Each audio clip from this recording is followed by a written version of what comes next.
the same time, when I try to use it for Spanish, particularly, it is consistently inconsistent to itself with often errors. What's very interesting is I think we're on the avant-garde, the edge of trying to figure that out, but we're still kind of lost in the swamp a little bit in terms of exactly, how to utilize it responsibly and how to ensure kids know the difference between responsible use and irresponsible use. Like you just heard from a student, their own internal dialogue that they're engaging with every day. Imagine we had asked that to 20 students and then 20 teachers and some other administrators. Now we're like, oh, that's where kids don't understand why or how they should use it. That's where we need to dig in. They all understand if you just generate it and hand it in, that's cheating. So now we know where the gray area is.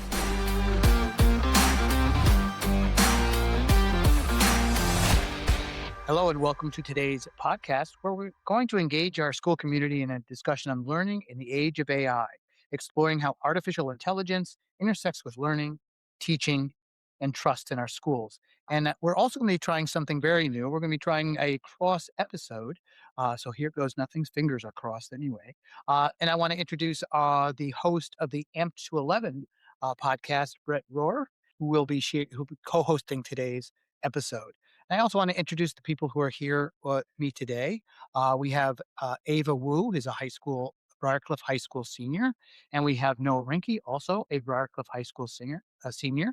We are joined by Ms. Karen McCarthy, English teacher here at Briarcliff High School, and Mr. Christopher Lowe, who is our computer science teacher here at Briarcliff High School. So, Brett, why don't you introduce yourself and take it away with the first question? Absolutely. First of all, such an honor and a pleasure to be here today. This is our third time coming to Briarcliff. I'm joined by my amazing chief of staff, Ursula Munchie South at Amplify and Elevate Innovation. It's also her birthday, everyone, just so you know that. Not doing everything here. Yeah, clap up applause. We're so excited to be visiting here again. This group of students has been some of the most honest, insightful students when we did our first wisdom collection session here. So we knew it was only a matter of time before we got them on the AMP to 11 podcast. And we're really grateful that we are able to do this in person. So even more exciting to have this great conversation. Thank you again for allowing me to be part of this special crossover episode.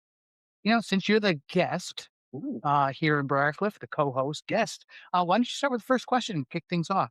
Absolutely. So again, this amazing school district here in Westchester County, New York, they are so innovative. And when I tell you, like me and Versha, when we've come here, we say it's our favorite school we visited because it's just the vibes and the community and just also the way they've renovated their space. So I'm always going to ask these questions. I'd love if the students could start, then the teachers, and then the superintendent.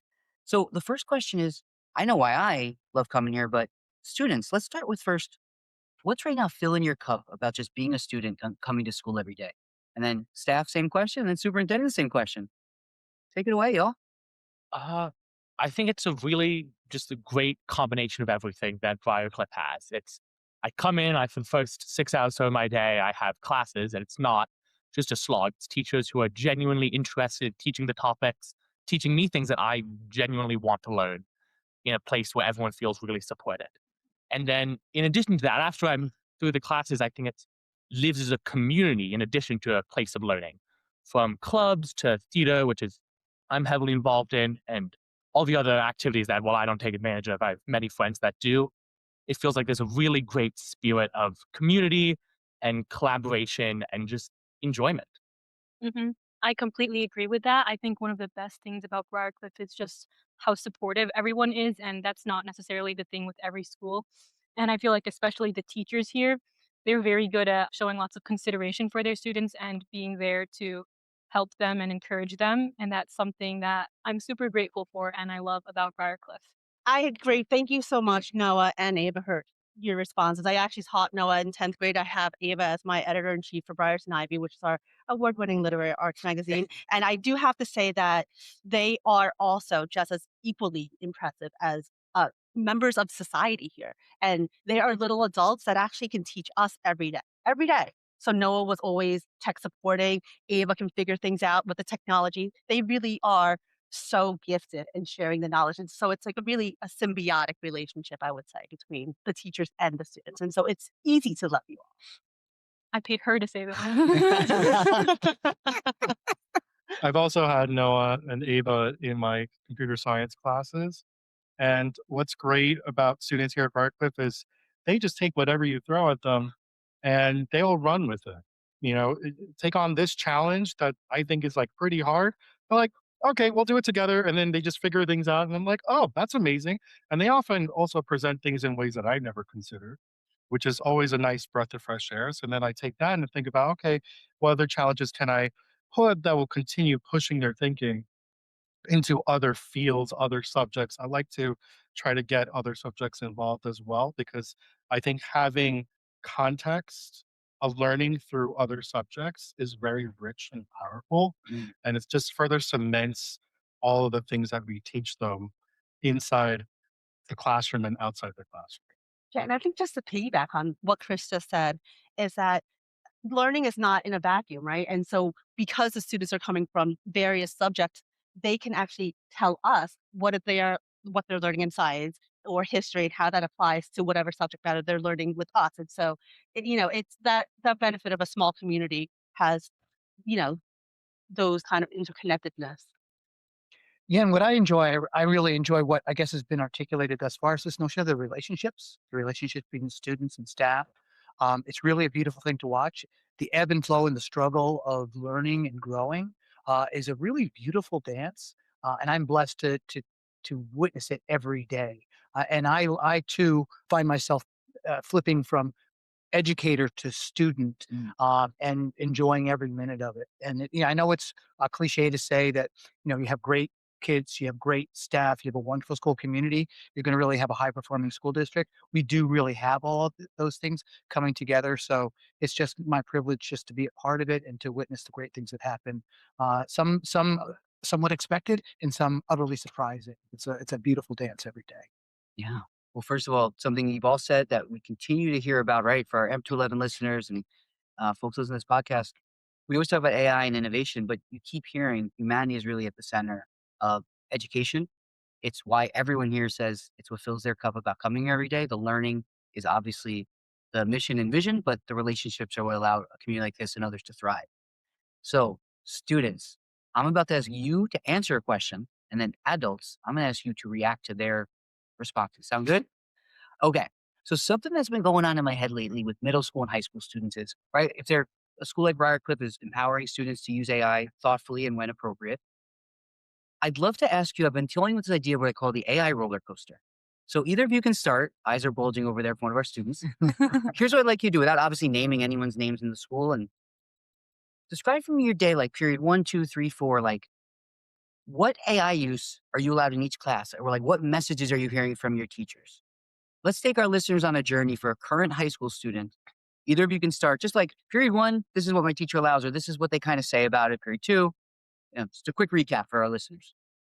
So both me and Noah, we take AP Macro in first period, and I will say one thing that the teacher, Mr. Bordenaro, he's really encouraged about AI is using it to prepare for tests and using it to get multiple choice about the topics we're learning. Yeah, I think I totally agree with that about first period.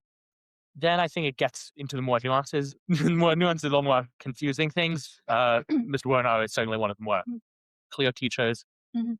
For example, some teachers, I think I don't know if it's my second period teacher. Me and Ava have a pretty similar class schedule. Miss Alfonso, I don't know if she's laid down any specific ground rules for AI usage, I don't though think so. my understanding has always been if you're not told to use it, generally stay away. Then there goes other teachers where I know eighth period, Mrs. Gavin actually provided us with like a vetted website to help us review using AI. Mhm. So it really goes up and down with a lot of, I don't know if you disagree, but in the middle periods, there's a Yeah. lot more uncertainty, a lot more unspecified things. Yeah, So first and eighth are pretty clear, it sounds like. Mhm. And then the rest of the days, would love to, yeah. Sounds I would just like to talk a little bit about the eighth period AI usage during Spanish. Actually, so we had this grammar AI chatbot once where we practiced with grammar usage and they asked us questions and we would have answers. But also, I remember there was an issue with that chatbot where it didn't really give clear or even correct answers to some questions. So it wasn't as helpful a tool as we would have hoped. A little bit of a tangent here, sorry to build off that, but I have found that across the board, language acquisition, Spanish is one of the least helpful uses of AI. I find in more math, sciencey classes, it's very helpful. I know. I think me and you both use it. as a bit of an aid for physics a lot. Definitely. And it's very helpful. It's very accurate. And at the same time, when I try to use it for Spanish, particularly, it is consistently inconsistent to itself with often errors. Amazing. Well, I'm gonna turn it over to the adults now. Just what are your thoughts or reactions to hearing that? Any insights that are surfaced from this podcast turned wisdom collection session? Well, I'm not surprised. I think the goal is to kind of figure out what AI use is happening in different classrooms. And, in one subject versus another, there might be more emphasis on using complex topics and reasoning, which may not be as useful in AI than having something that's more factual based, something that can be repeated often, which AI is much more useful for. So I'm not surprised about it. And in terms of guidance and guidelines, I think if I was a student, I remember back in high school, like, yeah, if a teacher never said anything about it, I would just assume it's not to be used unless you asked.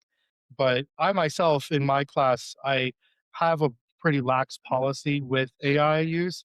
But in some assignments, I'll say, you might want to limit your AI use for this assignment because the goal of it is not for you to demonstrate to me that you know what the facts are. I want to see you do it in person, and I will be spot checking you and asking you questions because I want you to struggle through it. The purpose is to learn to struggle productively and develop your problem solving that way. Whereas we could leave the AI to generating other things that you might spend a lot of time trying to figure things out. But in this specific case, I want to see you try to figure it out yourself. Amazing. Thank you for that insight. So I teach a couple of different courses. So in my English 10 regions class, I really it depends on the assignment, right? So when they were writing their original myths, absolutely, you can use it to generate pictures for it. In fact, I want to say that Mira Deswali was the first one to actually ask, like 2 years ago when you guys were in my class, if she can use it. And she asked permission. I said, yes, I guess, because I wasn't even sure. It was the technology has evolved so quickly over the past 2 years when it was first introduced to the way it is today, where it's almost unheard of if you don't use it, right? So and therein lies the problem is that I don't want them to fall behind with the technologies and live in the stone ages, but I also want them to be able to apply skills that they've learned. So in a class like AP Capstone, for example, you, there is a college board has issued out a framework for when it's acceptable, when it's not acceptable. And it is on me to explain to the students how to utilize this. And so I spent a lot of time in the beginning of the year going over, yes, that's acceptable. No, this is not. And, because the College Board is a behemoth, there have been situations where a paper has been flagged for AI, even though we have caught it already here, and the student has addressed the issue, but it was still an issue that College Board found unacceptable. But here's the other issue with that is that the AI checks are not 100% foolproof. And so I've been experimenting with different ones, GPT-0, we have turned it in. There's Zero GPT. I mean, Mr. Lowe has done a ton of professional development on how to utilize it in a way that the students can benefit from it. And unlike plagiarism, where they actually can see the plagiarism report on turn it in, let's say, the AI has a disclaimer. This is not 100% foolproof, and the students know that, and they read back to us. So even if we try to have a conversation with them, they pull out the policy and point out the fact that they are owning up to the fact that you can't use this as a 100%.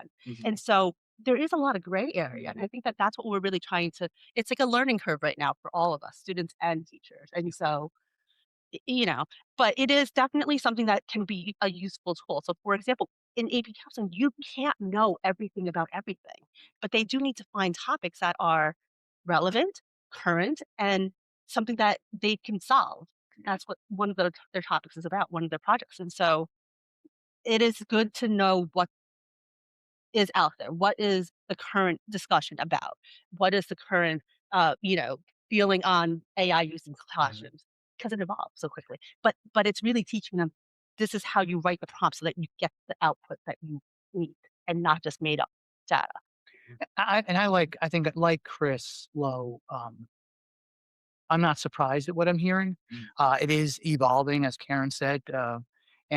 What we do know is that, it can be advantageous and it can be fraught. It is consistently inconsistent, as Mhm. as Noah said. And yeah, it ebbs and flows in terms of clarity and lack of clarity with regard to what's expected, which is not a surprise because this is a human endeavor. Yep. We're here in schools with people, and we're trying to figure this out. And what's very interesting is I think we're on the avant-garde, the edge Mhm. of trying to figure that out, Yeah. but we're still kind of lost in the swamp a little bit in terms of exactly, how to utilize it responsibly and how to ensure kids know the difference between responsible use and irresponsible use. Yeah, absolutely. I mean, so many things to unpack there. First, as mentioned by Superintendent, the fact that we're having a podcast right now, I can state I've been here numerous times over the past few months, and we've had these kind of open dialogues with their staff, with their students, with their PTA president. Like everyone is having the right kind of conversations here. So in that regard, I will say you're on the vanguard. And the fact that you're listening and students are able to openly say, yeah, we don't really know what to do in classes, and action is going to be taken as a result. So first of all, I love that we're doing this in person. I don't know why I filmed this in my house normally. This is so much fun. I want to try to recreate the Spider-Man meme where everyone points their fingers at each other. Everyone kind of remember that one? Yeah. All right, I'm not dated. All right, cool. So watch this. On the count of 3, and if it's multiple stakeholders, you can use 2 fingers. If it's just one person, in your opinion, based on your role as a student, a teacher, or the superintendent, who's responsible for drafting the policy so kids actually know what can they do in each class and what's appropriate, and you as a teacher know what's right and wrong about flagging things and other such things. On the count of 3, point a finger to the person that you think is responsible for that. 1, 2, 3. Okay, I'm going to let everyone do. If you can't see this in real time, if you're listening in your car, okay, I got a student. He's pointing to a teacher and the superintendent. The superintendent is making like a circular motion, like woohoo, and basically indicating all of us are part of that solution. Ava, are you pointing at Just point to teachers. the teachers are responsible? Teachers, you don't have enough on your plate. Good. Now you got to also solve AI. And one teacher is pointing directly at the superintendent and her colleague. Okay.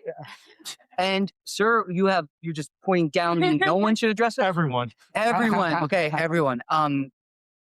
No one, I want to know, pointed at themselves. Interesting. Whoa. But I really want to note that I think it's good. I want to note that's really what makes this so circular, right? We haven't laid down these groundworks. And again, just having this conversation and having the luxury that is being recorded and taking this transcript, this really unsurfaces for a community like this how to move forward. Okay, now we've identified what the uncertainties are. Let's name them and let's come up with common sense solutions as a community. So again, kudos to y'all being ahead of the game here. I would love to turn it over to my co-host for today. What question would you like to ask to this amazing group?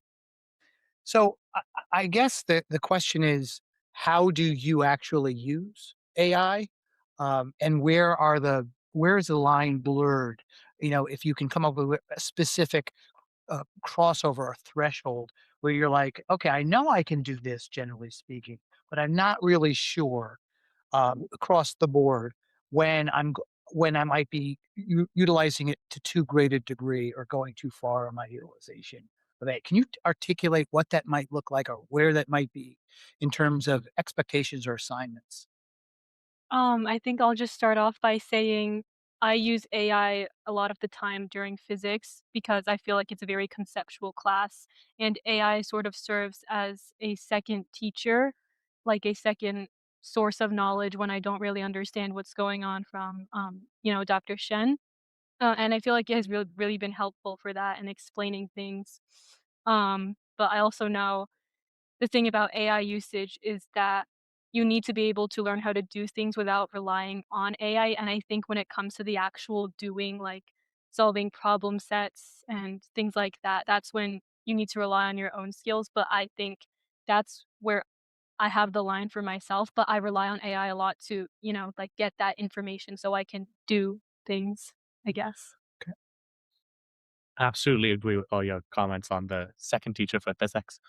To more your point of where the blurred line is, I think one thing for me that I found about AI is it's surprisingly good at creative endeavors, like coming up with a catchy title for something I mean, I'll talk in my personal life outside of school. One thing I use it for is Dungeons and Dragons. Actually, so I'll use it sometimes to flesh out a location or a character, something like that.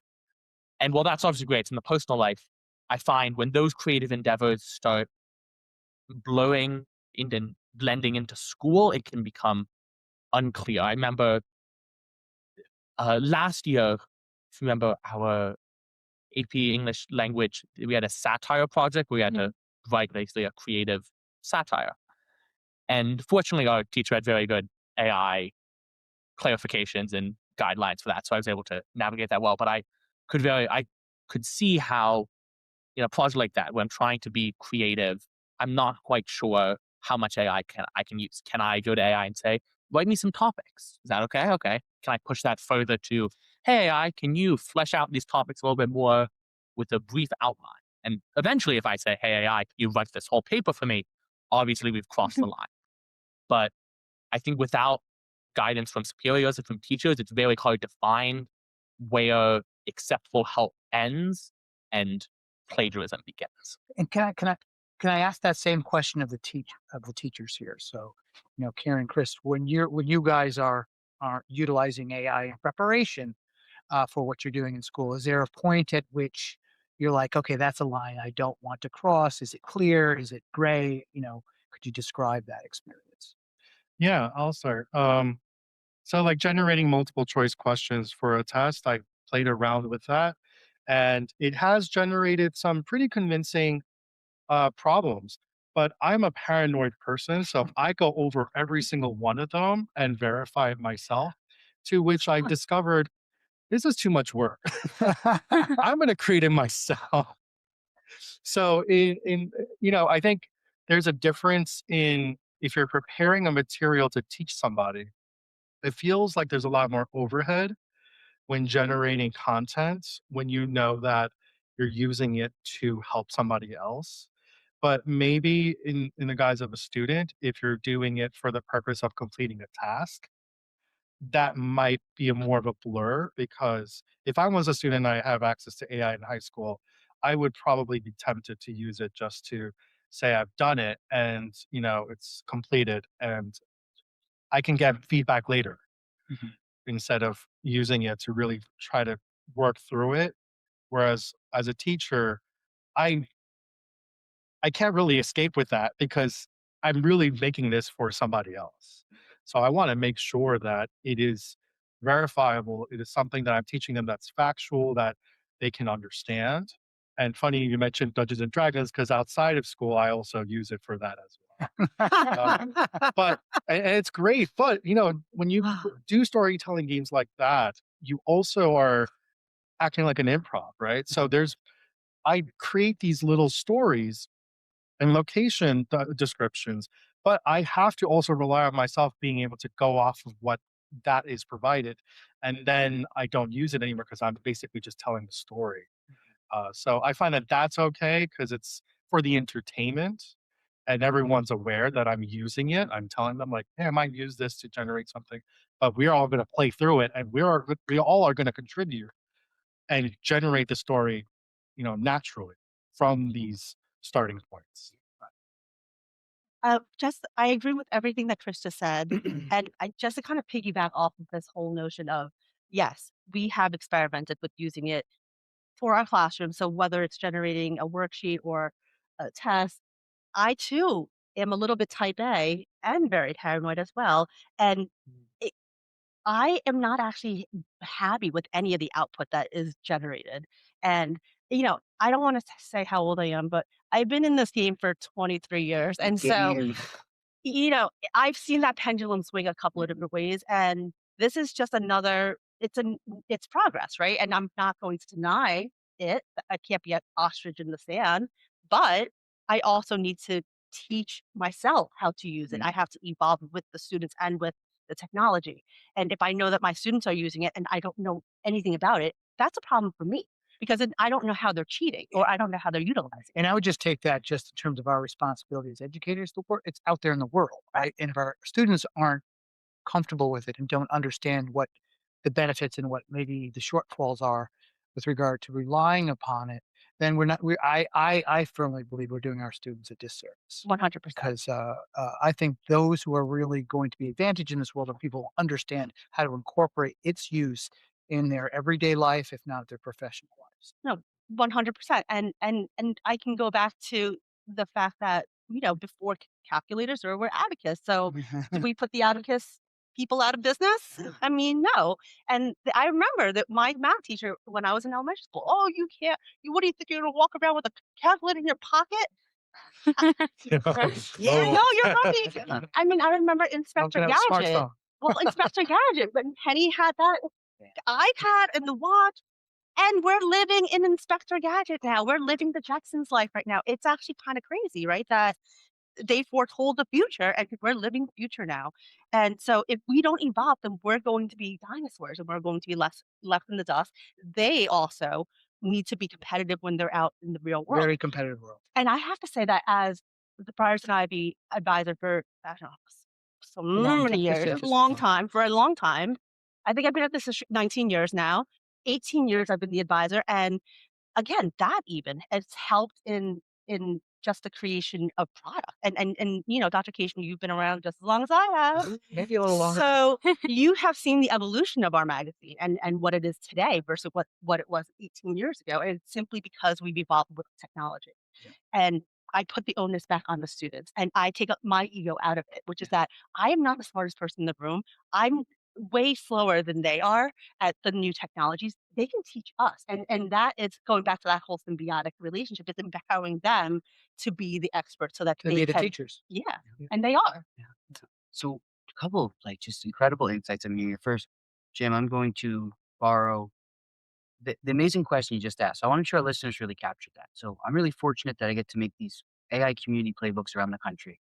And when you get these listening sessions, if you hear something that's really like a lightning bolt, I just want to amplify and elevate it. So I love the idea that you ask people, where's that gray area for you? Because now, like, instead of saying, like, oh, we need to know when kids are cheating or not, et cetera, like you just heard from a student their own internal dialogue that they're engaging with every day.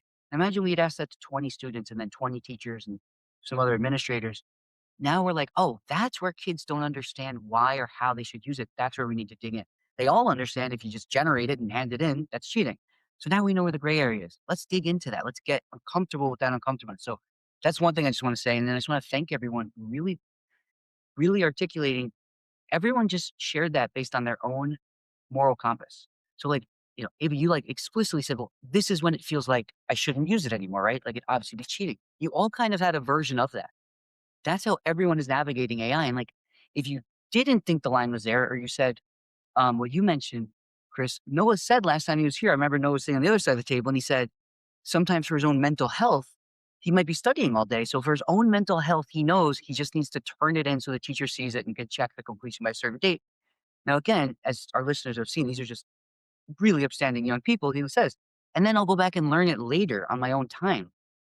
But not every student would do that. They might just do that first part. And I know that's what one of the teachers' pain points are. But I just want to attribute that back to you because that was like, you're right. In high school, I would have, without a doubt, done that to preserve whatever sanity I needed or whatever struggles I was going on. If that wasn't the priority, then yeah, we'll figure it out later. Priorities, sports or other activities or other courses. So just want to name that and thank you for that question. Now, I don't know how it works on your podcast, but can I tell you a little tradition we have at our podcast? All right. All right. I have two traditions, so hopefully we can get to both. We'll start with the first one. My favorite part of the episode, and you're ready for this, is we reverse the mics. We've been asking all the questions. We got brilliance right here. We got two students. We got two teachers. They get to ask their superintendent and this random guy who's in their conference room anything they want about AI and education. Good luck. Here we go. Anyone can start. Especially the student. I guess I'll start off. Yeah. Sure. All right. Go get it, Noah. We've Yeah. talked a lot about where we are right now with this technology that's constantly evolving. When AI becomes a new iPhone, when it becomes the norm 20, 30, 10 years from now, where do you think you will be? How do you envision that evolving? Well, I think, wow, that's a huge question. I'm hoping it will be a force for good 10 years from now. I'm not suggesting it's not necessarily a force for good right now, but as this discussion is revealed, we're struggling to kind of figure out and understand really what it is, what its benefits are and what its shortfalls are. But I do think the first step in that that longer journey is to take a look at just next year and be able to say, okay, what are the expectations? What are the guidelines? And what are the seminal understandings that we have to have about its use? The thing that makes me the most uncomfortable about this conversation is I'm sitting next to students and staff whom technically I'm responsible for, right? Superintendent of schools. And you're all telling me that you have uncomfortabilities and you don't have answers about those uncomfortabilities, right? So, how can we clarify that so that we can really go at this as a school community, not just as a superintendent or an expert in the field or teachers? From a restricted perspective, but how can we go at this as it's an opportunity for us to engage together and come up with a Briarcliff solution for a problem that's affecting our school community? And so the first step will be there'll be clarity with regard to what is responsible. The next thing is that we are going to understand the difference between authenticity and machine generated whatever, right? And so I want to make sure that students are literate and they have an understanding of information technologies that are out there, including AI, so that they can recognize for themselves when maybe something is given very little care and or whether they're the subject of some predatory commercialized entity or whether they're being manipulated in some way, so that there really is an honest dialogue around what really is important, whether it's in the classroom or whether it's in the real world. In 10 years from now, you are going to be the CEO of a great company. Ava, I'm not sure, maybe I'm not first sure chair either. yeah, Anything she wants, anything, honestly. both of you, anything you want, first chair at the Met. I'm not sure where we're going to be, right? Maybe a Nobel Peace Prize winner. I'm not sure. Head of the United In physics, Nations. yes, head of the United Nations, right? President of the United States. There we go. Yeah. 10 years from now is a long time. I'm going to say I'm not sure what the school's responsibility is going to be, but I know it's going to be a journey that's going to start with taking one step at a time. And you can't. There's no there. There's no final destination. Just to piggyback off that, you said you're gonna try to find more clarity and step into that. Just how soon do you see like guidelines for AI for both teachers and students, and are there any specific guidelines you already feel that you're gonna put? Oh, I told you. She nailed it. This is awesome. This is the best podcast we've ever had. Yeah. The funny thing is, Ava, the amazing thing is we started last year and created a document that we said, okay, this is going to cover it. Now it is admittedly sort of we started with a document to guide this year. It was obviously open ended because there's a lot of uncertainty with regard to AI. But we did say two things: that we wanted teachers to use it. We expect that students will use it, and we want teachers to be able to expose students in responsible ways to the use of AI, so they understand its merits and its shortcomings. Right. So we did that. That's hardly satisfying, Ava, clearly. Right. So I think what's the next iteration? And I think the next iteration is, okay, now that we're a little bit wiser, now that we have great student and faculty input, and now that we get the help of outside experts and the superintendent is all over this thing, what's the next iteration of those guidelines? And I don't know the answer. I think the goal is to try to come up with a document and then float that around and get our school community to weigh in on that. And that's part of why these conversations are so insightful. So, all right. If we're talking about different demographics here, Mhm. right? So, as the superintendent of the school district, how do you think you're going to get everyone to buy into this notion? Because we do have people of different generations. Mhm. We have empty nesters who still vote on school budgets, and you know, but we also have Todd Elementary School students who are not only equipped with technology, iPads, and the coding. How do we get everyone to buy into this vision of yours? If I may just add a little bit to that question. So one thing I've noticed a lot about AI is there's not only pushback ethically and morally about cutting plagiarism and like, but there's a variety of other concerns. Think environmental, Mm. think plagiarism not of your own work, but of the work that AI might be training on. Images. So in addition to making a plan that works for the best school output with while still ensuring good education and good community. Do you have any thoughts on how such a policy might address the other concerns of groups? Yeah. So I don't have the answers to the questions, but I think fundamentally that's what a policy needs to do. It certainly needs to protect intellectual property. It needs to ensure that we're engaging safely with AI and with the products that AI can put out. Again, a lot of it's determined by the intent of the user. Unfortunately, we have to make sure that we are in line in terms of what the expectations are. So, how do you get buy-in? I don't expect that we're ever going to get to a place where every teacher is going to utilize AI for the same reasons. And I assume your question was about the faculty specifically, right? And we have English teachers. I was an English teacher. We have computer science teachers who maybe have more sophisticated understanding and degree and fluidity with regard to technologies like this. And then you have your Luddites, right? I consider myself one of the latter.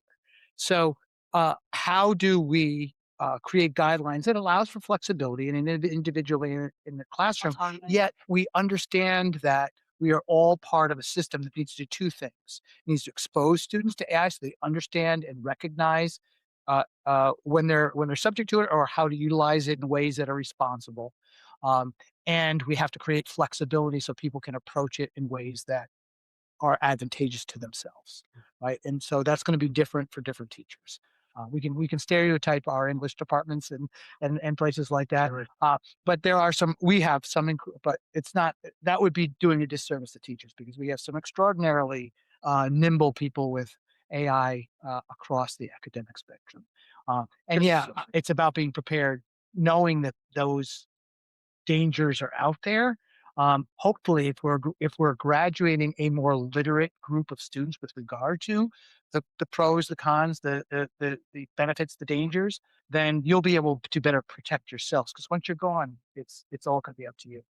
Well, if I can just one more add on since And now then we'll get Chris has in. inspired Yeah. me here. Chris will So save that reason one, for us. all right, dystopian view of AI use is that one day it will replace all teachers. There will be no jobs for teachers anymore because all they need to do is really sit in a classroom and have a monitor, if you will, but the AI will then be the teacher.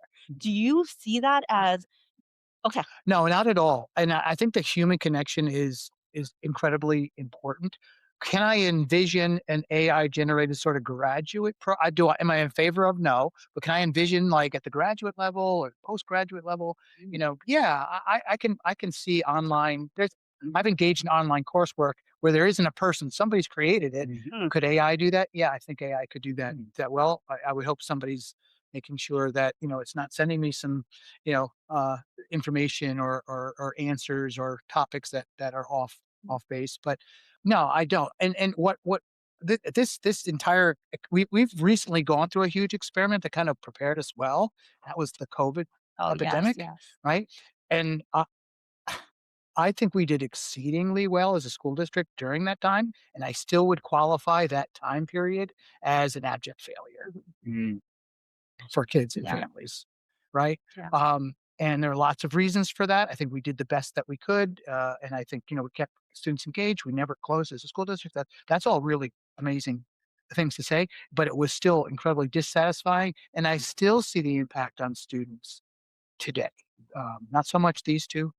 They got through it resiliently, um, but I see that impact. So that question has been answered. This notion of a trusted adult guiding kids through their K-12 journey, or before they hit 18, before they become enlightened adults, maybe 21, 25, whatever the science is saying. Um, I think it's really important to have a caring teacher in the classroom. I That's how agree. I Chris, see what are your thoughts on all this? So I have a question Oh, okay. Sorry. to both hosts, Okay. and this is a question I'm going to go a little bit off tangent on. Sure. So, as both of you who interact with other schools, Mhm. is there a prevailing atmosphere about AI use in schools? If there isn't, what trends might you see happening about AI use in schools? First of all, well done. You were saving those. Okay. first, I just want to give some flowers to who's in the room here. One, like there was a moment where I was just smiling so widely because for all our teachers out there, imagine when you're like teaching that perfect class and there's a really good classroom debate and discussion going on. That's really what it just felt like in here. So it's just really a wonder to see. The other thing, I just want to give some credit to you, Karen, right? So you said something just now that is a trend. Like, what if we get it wrong, right? What you just described is the worst version. And I know it's for two reasons. One, what did each of you say is the reason you like coming to school? The people, the Karen, yeah, this amazing The community. Karens. So the Let's reinvent that name. no, we're not bringing that back. So just think about that for a second. Like, one, if that happens, we failed, right? And I don't think it will happen as drastically as you said, but it might have some impacts on the emotional side of education. But the other thing that I want to give credit here, right? So Jim keeps saying we have an AI expert here, but like none of us are, and all of us are. And here's how I know. Because you all are asking like, what should the rules be? If you all sat down like this and I just recorded this and shared with you, I bet you would find almost most people, you were asking like, does everyone agree? Not everyone at this table agrees about probably any of the policies in the school. It doesn't have to be agreement, it has to be understanding and consensus that we all had input in stating it. So if we just found like the middle line between the five of you and I said, what should the policy be? And you all looked at it and you're like, I don't love it, but it's good enough. Like that's all you need to get to. So I just want you to know, like you all just asking the right questions, so you would be able to build your own AI policy. So just want to give you some credit there. So what's happening here is not the prevailing trend in education. This is what I wish would happen is that people would honestly just open their door and do what we're doing now. And in 45 minutes, be able to probably put something out that's based on your values. Say, now just give us input on this. How far off are we on the barometer? And here's a couple of use cases or scenarios. That's really it. So like that's moving. And I want to give some shout outs to there's some great ESCs in Indiana, some that led by Pat Haney, Shannon Cox at Montgomery County ESC. There's some really great IUs in Pennsylvania and right here in BOCES, Jen Wilson. There's people who are trying to do this. Just find common sense, not try to top down it or the finger pointing, what we had here. Just bring everyone together and talk through a few scenarios and what you show people, the middle will agree with. You're always gonna have outliers, and then just you gotta incorporate that too. You have to acknowledge it, even if that's not the ultimate direction you go. That's the trend that I'm trying to find more of because it's not as hard as we're making it. We have all the like once new research comes out that you shouldn't have kids under this age do it, or this is where learning takes place and where it doesn't.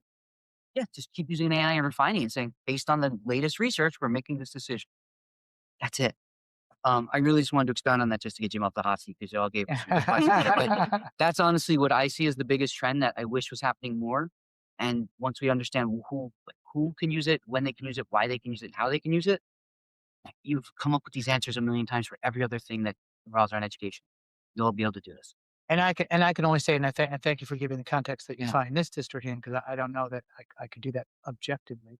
But I'm a little concerned about the fact that I can't go in my typical circles and get answers to questions, or even have a dialogue such that we're having here about where do we need to go, and how do we ensure that whatever policy we adopt, that it works for this school community.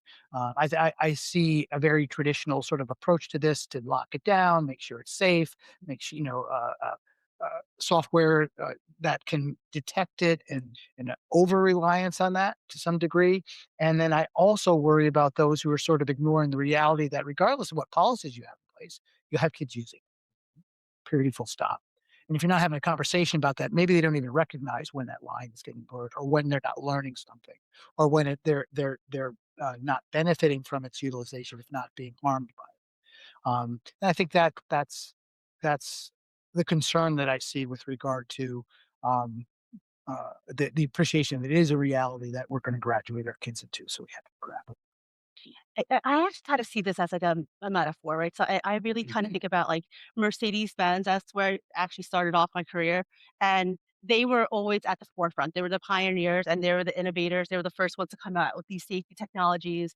And because they were always the pioneers, they also had to take the brunt of these are the mistakes that we learned that the Toyotas and the Hondas can borrow. They are the ones who sit back and then they wait for the pioneers to do the dirty work and then they disapprove upon it. And so to me, I see us as the Mercedes Benz of education, so to speak, the innovators, the pioneers, if you will, the forefront of education. And, you know, I think that credit to you for always being so willing to let us experiment and supporting us in our endeavors and trying new things.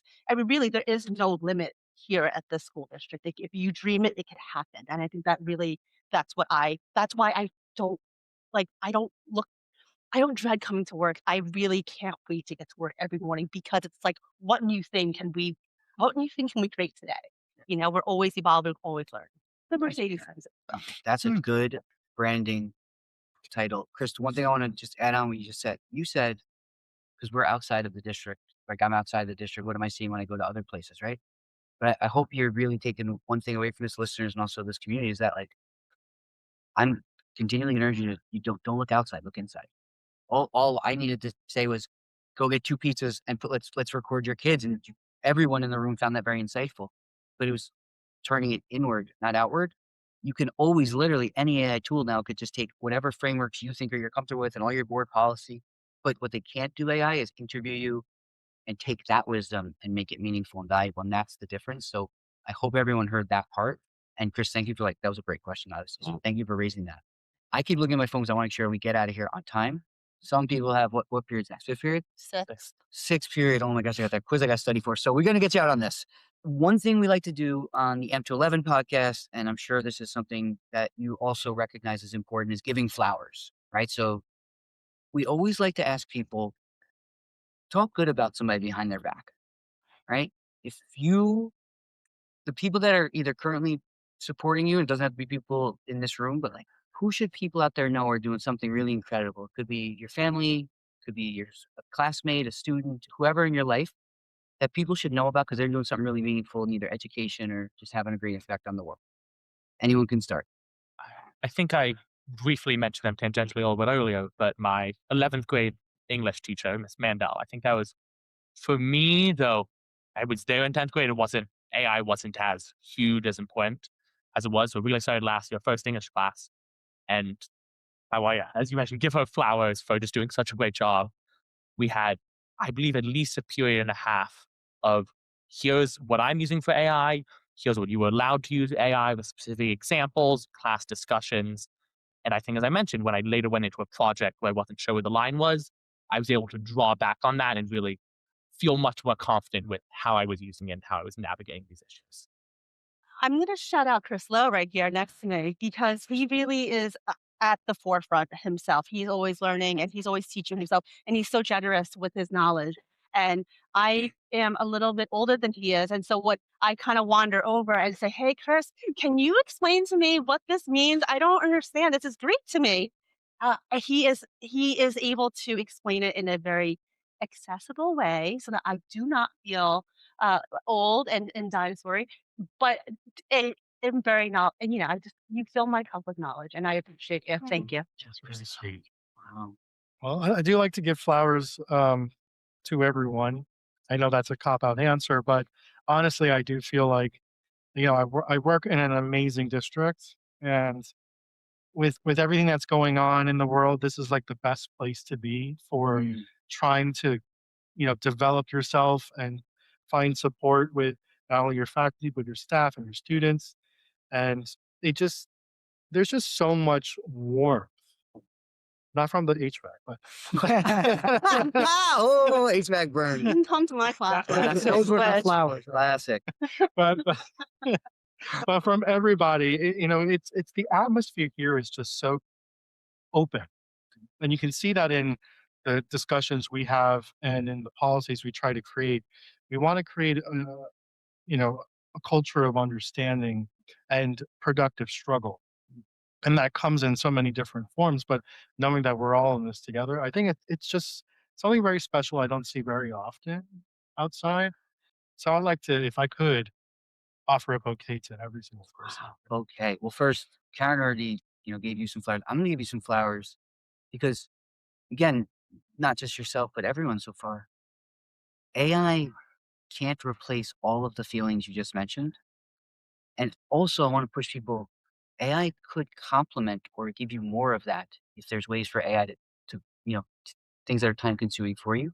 It could be the reason you have even more of that time and feeling, not just you, but others. So, just wanted you to thank you for sharing that. It really is about the community yet again. So just thank you for those words of wisdom. I would like to give my flowers to all the students in the school who have a strong moral code against AI, and I feel like that's difficult, especially because so many people in the school are using AI for basically everything, and I feel like it's really difficult to be one of those people who has this moral compass where you won't use AI for, like, specific things or basically anything at all because you feel that it's wrong.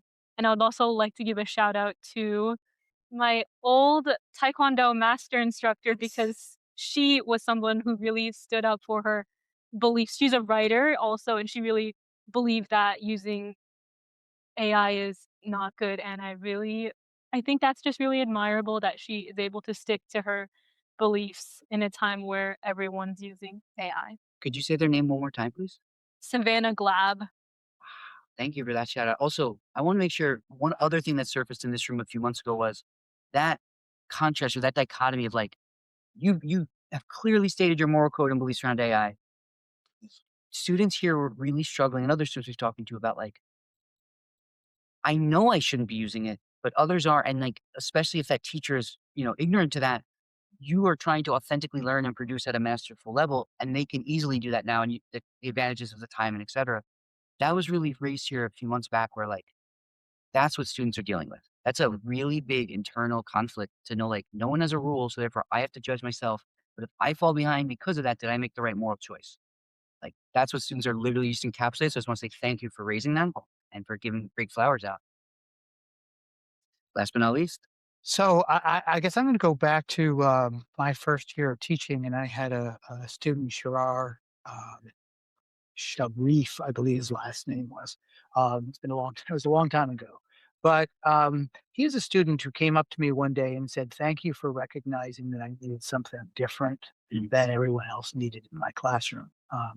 And what he I think he was referring to was the fact that before I understood even what it was, that I was differentiating my approach in the classroom based on what students were presenting me as prior knowledge. So this is a kid who was really bright and somehow wound up in a new school in a class. And just to give you a sense of how far things have come, I was teaching in the Bronx, and there were 16 sections in this eighth grade uh, cohort that I was with, and they were ranked by their ability. mm-hmm, And I was 816. mm-hmm, So I went in as a young teacher to be told that these are the worst, and these are so I went in bracing myself for what I had been told, only to find the beauty and the magic in everybody who's in the classroom.